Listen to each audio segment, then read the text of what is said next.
శ్రీమాత్రే నమ.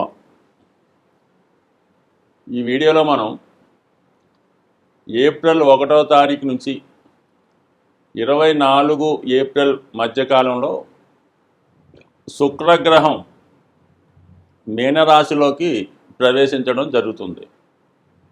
అంటే శుక్రుడు తన ఉచ్చ రాశిలోకి ప్రవేశించడం జరుగుతుంది.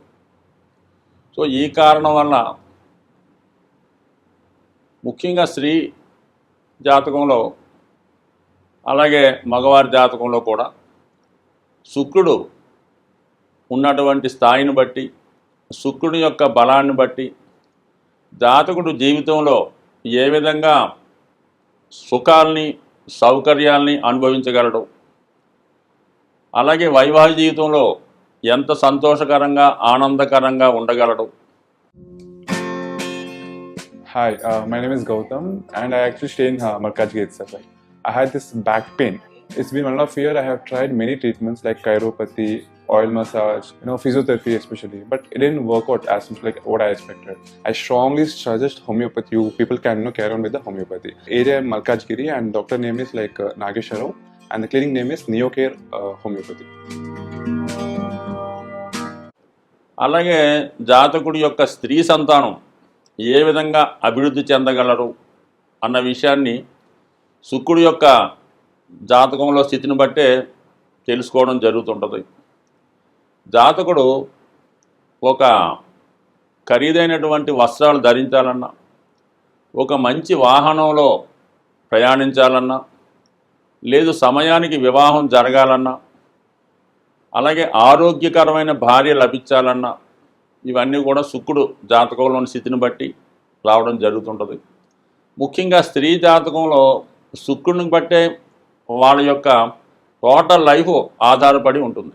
అంటే బాల్యంలో వాళ్ళు పుట్టినప్పుడు వారి యొక్క జీవన విధానం ఏ విధంగా సాగుతుంది, వాళ్ళ విద్య ఏ విధంగా నడుస్తుంది, అలాగే వివాహం ఏ సమయంలో జరుగుతుంది, అలాగే ఎవరితో జరుగుతుంది, వివాహం తర్వాత జీవితం ఏ విధంగా మారబోతుంది అన్న విషయంతో పాటు జాతకురాలు ఎంత మంచి నడవడిక క్యారెక్టరు కలిగి ఉంటారు, అలాగే వివాహం తర్వాత ఆ స్త్రీ అత్తమామలతో వారి యొక్క బంధువులతో అంటే భర్త యొక్క బంధువులతో ఏ విధంగా నడుచుకుంటారు, తర్వాత ఆర్థిక స్థితి వివాహం తర్వాత ఏ విధంగా మారుతుంది, ఇవన్నీ కూడా స్త్రీ జాతకంలో శుక్రుడు ప్రముఖ పాత్ర వహించడం జరుగుతుంటుంది. అదే ఒకవేళ ఈ జన్మజాతకంలో శుక్రుడు బలహీనపడి, శుక్రుడు ఏ విధంగా బలహీనపడుతుంటాడు, తన నీచరాశి అయినటువంటి కన్యారాశిలో ఉన్న, లేదా రవికి అంటే సూర్యభగవానుడికి దగ్గరగా అంటే 10 డిగ్రీల లోపు ప్రయాణించినప్పుడు అప్పుడు కూడా జాతకుడు శుక్రుడు కంబస్ట్ అవ్వడం వల్ల ఇబ్బంది పడుతుంటాడు. అలాగే శుక్రుడి నుంచి ఒక 43 డిగ్రీల 20 నిమిషాలు దూరం కన్నా ఎక్కువ ఉన్నప్పుడు కూడా శుక్రుడు తన బలహీనతని, తన బలాన్ని కోల్పోయి ఇవ్వవలసినటువంటి సుఖాన్ని ఇవ్వలేకపోతుంటాడు. సో ఏదైనా చాలా సెన్సిటివ్ గ్రహం ఇది మనకి శుక్రగ్రహం. సూర్యునికి దగ్గరగా ఉన్నా ఇబ్బంది పడతాడు, సూర్యునికి దూరం అయినా కూడా ఇబ్బంది పడడం జరుగుతుంటుంది. అలాగే కుజగ్రహంతో కలిసి ఉన్నప్పుడు అంటే ఏ లగ్నం ఏ రాశితో సంబంధం లేకుండా ఎవరి జన్మజాతకంలో శుక్రుడు కుజగ్రహంతో కలిసి ఉన్నాడో వాళ్ళకి ఒక విధంగా వ్యభిచార దోషం కలుగుతుంది. వాళ్ళు స్త్రీ యొక్క వ్యామోహం వలన కానీ, స్త్రీ బలహీనత వలన కానీ వాళ్ళ సంపదని కోల్పోవడం, వివాహ జీవితాన్ని నాశనం చేసుకోవడం జరుగుతుంటుంది. విచక్షణారహితంగా మరి వాళ్ళ యొక్క శృంగార జీవితాన్ని గడపడం వలన చివరికి ఆర్థిక పరంగా పతనం అవడం జరుగుతుంటుంది. సో శుక్రుడు జాతకంలో శుక్రుడు బలవంతుడు అవ్వాలంటే జాతకుడు తన నడవడిక చాలా ఇంపార్టెంట్గా ఉండవలసి ఉంటుంది. శుక్రుడు అంటే కొన్ని సందర్భాల్లో చాలా ప్రాంతాల్లో ఈ శుక్రవారం నాడు ధనాన్ని కూడా ఖర్చు పెట్టడానికి ఇష్టపడరు. అంటే ఆ కారణం వల్ల ఏంటి, ఎంత సెన్సిటివ్ మనం ఆలోచించవచ్చు. జాతకుడు స్త్రీలను అవమానపరిచిన, స్త్రీలను ఇబ్బంది పెట్టిన, ముఖ్యంగా తోడబుట్టిన వాళ్ళని కానీ, తల్లిగారిని కానీ, వదిన గారిని కానీ, అంటే మొత్తం మీద ఏ స్త్రీనైనా జాతకుడు వేధించినా, ఇబ్బంది పెట్టినా, వాళ్ళకి దుఃఖం కలిగే విధంగా ప్రవర్తించినా ఖచ్చితంగా జాతకంలో శుక్రుడు బలహీనపడి జాతకుడికి ఆర్థికపరమైనటువంటి ఇబ్బందులు రావడం జరుగుతూ ఉంటుంది. అదే మరి శుక్రుడు పాపగ్రహాలైనటువంటి రాహుతో కలిసి ఉన్నప్పుడు మరి జాతకుడికి మరి సరైనటువంటి ఆరోగ్యం లేనటువంటి భార్య రావడం, ఆ కారణం వల్ల జాతకుడు వ్యసనపరుడై తన ధనాన్ని ఇతరుల స్త్రీల కొరకు వ్యామోహం కొరకు ఖర్చు పెట్టి నష్టపోవడం జరుగుతూ ఉంటుంది. కుజుడితో కలిస్తే ఈ విధంగా, రాహుతో కలిస్తే ఆ విధంగా, అలాగే కేతువుతో కలియడం వల్ల కూడా మరి ఈ విధంగా స్త్రీలను ఇబ్బంది పెట్టడం వల్ల కానీ, వాళ్ళని అవమానించడం వల్ల కానీ, వాళ్ళని సరైనటువంటి పోషణ ఇవ్వకపోవడం వల్ల కూడా ఇబ్బంది పడే అవకాశం ఉంది. మొత్తం మీద ఏంటంటే ఏదైనా ఒక జాతకంలో ఖచ్చితంగా జాతకుడు స్త్రీలను ఏ విధంగా ఇబ్బంది పెట్టినా, అలాగే దేవతల్ని అంటే గ్రామ దేవత, కులదైవం, అలాగే ఆ దేవతల్ని ఇబ్బంది పెట్టిన వాళ్ళకి చేయవలసినటువంటి సంస్కారాలు సకాలంలో చేయకపోయినా కూడా జాతకంలో శుక్రుడు బలహీనపడడం జరుగుతుంటుంది.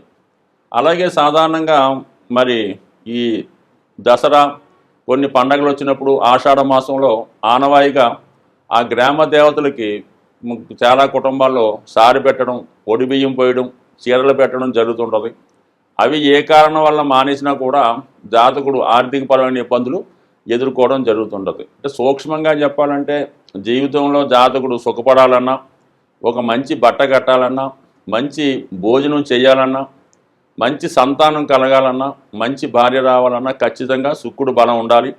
శుక్రుడు బలం లేకపోయినా శుక్రుడు బలం కోసం జాతకుడు ఈ ఇందాక చెప్పినటువంటి కార్యక్రమాలు నియమంగా తూచా తప్పగా పాటించడం వల్ల తను ఉన్న ఇబ్బందుల నుంచి ఖచ్చితంగా బయటపడే అవకాశం ఉంటుంది. కాబట్టి ప్రతి ఒక్కరు కూడా మరి శుక్రుని యొక్క అనుగ్రహం కోసం ఎక్కువగా లక్ష్మీ అమ్మవారి ఆరాధన, లేదంటే ఏ స్త్రీ దేవత ఆరాధన కూడా చేసుకోవచ్చు, కానీ లక్ష్మి అన్నది మెయిన్గా ఆరాధన చేసుకోవడం వల్ల, అలాగే వాళ్ళ యొక్క కులదైవాన్ని పూజించడం, అలాగే కొంతమంది వారసత్వంగా వాళ్ళ కుటుంబంలో ఎవరన్నా ఏదో కారణం వల్ల వివాహం జరగకుండా కన్యగా ఉండగా మరణించిన అటువంటి వారికి కూడా తగు విధమైనటువంటి కార్యక్రమాలు, పూజా కార్యక్రమాలు చేయడం, వాళ్ళని దేవతల్లో కలపడం లాంటివి ఉంటాయి. అలాగే పితృదేవతల్లో కూడా ఆరాధించడం వల్ల శుక్రుడు బలవంతుడై జాతకుడికి మంచి స్థితి, మంచి ఆరోగ్యం, మంచి భార్య ఇచ్చే అవకాశం ఉంటుంది. స్వస్తి. శుక్రుడు కుంభరాశి వారికి యోగకారకుడు, చతుర్థ భాగ్యాధిపతి. కుంభరాశి వారికి శుక్రుడు ఎంత బలంగా ఉంటే వీరి యొక్క జీవితంలో సుఖస్థానం, వాహనం, గృహం అంతా అనుకూలంగా ఉండడం జరుగుతుంది. అలాగే అదృష్టం, భాగ్యస్థానం అంటే పూర్వపుణ్యం అనొచ్చు, సంతానం యొక్క అభివృద్ధి అవ్వచ్చు. జాతకుడు వ్యక్తిగతంగా తన యొక్క తెలివితేటలు, తన యొక్క సామర్థ్యం, ఒక నిజాయితీ, ఇవన్నీ కూడా భాగ్యస్థానం బట్టి చెప్తాయి. అంటే జాతకుడు శుక్రుడు ఎంత బలంగా ఉంటే జాతకుడు అంత నిజాయితీగా జీవితం గడుపుతూ ఉంటాడు. ఓవరాల్గా కుంభరాశి వారు తన కొరకన్నా ఇతరుల కొరకు ఎక్కువగా ఆలోచించడానికి కూడా శుక్రుడు బలాన్ని బట్టి ఆధారపడి ఉంటుంది. సో ఇప్పుడు శుక్రుడు ధనస్థానంలోకి ఉచ్చలోకి రావడం జరిగింది. సో ఆ కారణం వల్ల ముఖ్యంగా తన యొక్క అదృష్టాన్ని, భాగ్యాన్ని ఈ సమయంలో కుటుంబ సభ్యుల కోసం ఖర్చు పెట్టడం జరుగుతుంది. అంటే కుటుంబంలో ఒక స్త్రీ కంటే మీ యొక్క కుమార్తె అవ్వచ్చు, చెల్లెలు అవ్వచ్చు, కుటుంబంలో వేరే అన్న అవ్వచ్చు, వారి వివాహ వేడుకల కొరకు కానీ, వారికి ఏమైనా ఫంక్షన్ చేయడం కానీ జరిగే అవకాశం 100% ఉంది. ఎందుకంటే అక్కడ రవి సప్తమాధిపతి కూడా అక్కడ ఉన్నాడు కాబట్టి ఇది వివాహ సంబంధించిన విషయాలకి తగిన ప్రయత్నాలు, ఏర్పాట్లు చేసుకోవడం జరుగుతూ ఉంటుంది. కంపల్సరిగా కుటుంబంలో శుభకార్యం జరిగే అవకాశం ఉంది. మరి ఈ రాశిలో ఎవరైతే వివాహం కొరకు ప్రయత్నం చేస్తున్నారో వారికి ఈ సమయంలో అనుకోకుండా ఆలబ్ధి సడన్గా ఇంచుమించుగా మనకి ఏప్రిల్ నెలాఖరు లోపులో ఒక మంచి అనుకూలమైనటువంటి వివాహ సంబంధం రావడం వల్ల వివాహం జరిగే సూచనలు కూడా ఈ నెలలో ఈ రాశి వారికి ఎక్కువ బలంగా ఉండడం జరుగుతూ ఉంది. ఇక్కడ రాహు కూడా అక్కడ ఉన్నాడు కాబట్టి మరి ఒక విధంగా కుంభరాశి వారికి రాహు రాశ్యాధిపతి. అంటే శని అలాగే ఈ రాశి వారికి రాశ్యాధిపతి, రాహు కూడా రాశ్యాధిపతి అవుతున్నాడు. సో అటువంటి శుక్రుడు రాహు కలిసి ఉండడం వల్ల మిగతా రాశుల వారికి ఎలాగున్నా సరే కుంభరాశి వారికి మాత్రం ఖచ్చితంగా ఈ 2 గ్రహాల కలయిక కొంతవరకు మంచినే చేస్తూ ఉంటుంది. మంచి అంటే ఏ విధంగా చేస్తుంది? ఒక విధంగా మీరు ఒక 10 లక్షలతో కారు కొందాం అనుకుంటే దానికి 20 లక్షలు పెట్టి కారు కొనేలా చేస్తాడు. ఒక 50 లక్షలు పెట్టి మీరు పెళ్లి చేద్దాం అనుకుంటే దానికి ₹1 కోటి అయ్యేలా చేస్తూ ఉంటాడు. సో అలాగే మీరు ఒక ₹1 కోటి అప్పు కోసం ప్రయత్నం చేస్తుంటే 2 కోట్లు వచ్చేలా చేస్తూ ఉంటాడు. అంటే టెంపరీగా మీకు ఎక్కువ ఖర్చు పెట్టేలాగా, ఎక్కువ లగ్జరీ అనుభవించేలాగా, 10 మంది మీ గురించి గొప్పగా చెప్పుకునేలాగా టెంపరీగా మీకు మీ స్థాయిని ఇంప్రూవ్ చేస్తూ ఉంటాడు. మిమ్మల్ని అందరూ కూడా పొడుగుతుంటారు, మీకేంటండి బ్రహ్మాండంగా చేయొచ్చు, మీకు డబ్బుకేం కొరవా అంటూ ఉంటారు. అప్పిచ్చేవాడు కూడా మీకు అలాగే ఇస్తుంటాడు. అంటే దాని తర్వాత మాత్రం దాని ఇబ్బంది తెలుస్తుంది. కాబట్టి ఈ సమయంలో మీరు ఏమాత్రం టెంప్ట్ అవ్వకుండా మీరు ఎంత స్థాయిలో చేయగలరో, ఎంత స్థాయిలో గృహాన్ని కొనుక్కోగలరో అంతవరకే వెళ్ళాలి తప్ప అంతకు మించి వెళ్తే మాత్రం ఖచ్చితంగా తర్వాత ఇబ్బంది పడుతూ ఉంటారు. సో ఇక మీరు ఈ నెలలో అంటే ఏప్రిల్ నెలాఖరు లోపల సొంత గృహం అన్నా ఏర్పరచుకుంటారు, లేదంటే ఒక వాహనాన్నన్నా ఏర్పాటు చేసుకుంటారు, లేదా ఒక వివాహం అన్నా చేయడం జరుగుతుంది. అంటే మొత్తం మీద అంతా కూడా వివాహ శుభకార్యాలు సంబంధించినవి అవుతూ ఉంటే ఏదైనా కొత్త మరి అంత ఇబ్బందుల్లో ఉన్నవారు కొత్త విలాసవంతమైనది కావచ్చు, లేదంటే ఒక మంచి ఆధునిక వసతులు కలిగినటువంటి గృహంలోకి మారడం కానీ, ఆ విధంగా కొంత కుటుంబ సభ్యుల కొరకు, కుటుంబ అవసరాల కోసం మీరు స్వతహాగా ఎంత ఇబ్బంది పడుతున్నా వాళ్ళకి ఇబ్బంది లేకుండా మీరు వాళ్ళకి సౌకర్యాలు కల్పించే అవకాశం ఉంది.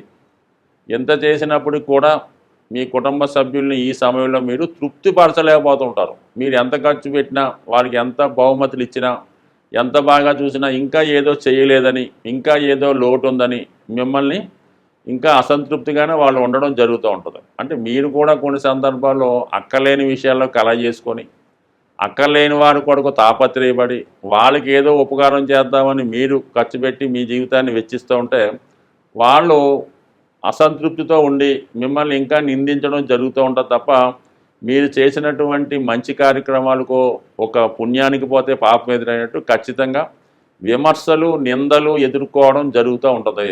మీరు ఎంత ఖర్చు పెట్టినా కూడా ఏదో మీరు స్వలాభం కోసం చేశారని మిమ్మల్ని నిందిస్తారే తప్ప మీ యొక్క త్యాగాన్ని, మీ యొక్క సాక్రిఫైస్ని ఎవరూ అర్థం చేసుకునే అవకాశం లేదు. కాబట్టి సాధ్యమైనంత వరకు ఈ విషయంలో మీరు 1-2 సార్లు ఆలోచించి, మనకి సంబంధం లేని విషయాలు, అక్కర్లేని విషయాలు అంటే ఏదో ఫ్రెండ్ సిస్టర్ అండి, ఏదో మా మరదలండి, ఏదో మా బామ్మడిది తమ్ముడు కొడుకు పెళ్ళండి, ఇలా కాకుండా ఏదైనా 1-2 సార్లు దగ్గర సంబంధికులు మాత్రం ఆలోచించండి. మీరే ప్రస్తుతం చాలా చికాకుల్లో, ఇబ్బందుల్లో ఉన్నారు కాబట్టి మళ్ళీ కొత్త సమస్యలు తెలుసుకోవద్దు. అధికమైనటువంటి ఆడంబరాలకి, ఖర్చులకి వెళ్లకుండా జాగ్రత్తగా వ్యవహరించండి. ఈ సమయంలో సులభంగా అప్పు దొరుకుతుందా కదా అని ఎక్కువ చేస్తే మాత్రం దాని తర్వాత దీనికి 10 ఇబ్బంది పడవలసి ఉంటుంది. కాబట్టి జాగ్రత్తగా వ్యవహరించండి. ఈ సమయంలో మీరు ఏదైనా ఒక అమ్మవారిని, శక్తి స్వరూపిణి అమ్మవారిని మరి కుంకుమార్చన ద్వారా కానీ, అభిషేకం ద్వారా కానీ ఆరాధించడం వల్ల మరి మీ యొక్క చికాకుల నుంచి బయటపడి ప్రశాంతమైనటువంటి ఆర్థిక జీవితాన్ని అనుభవిస్తారని ఆశిస్తూ స్వస్తి.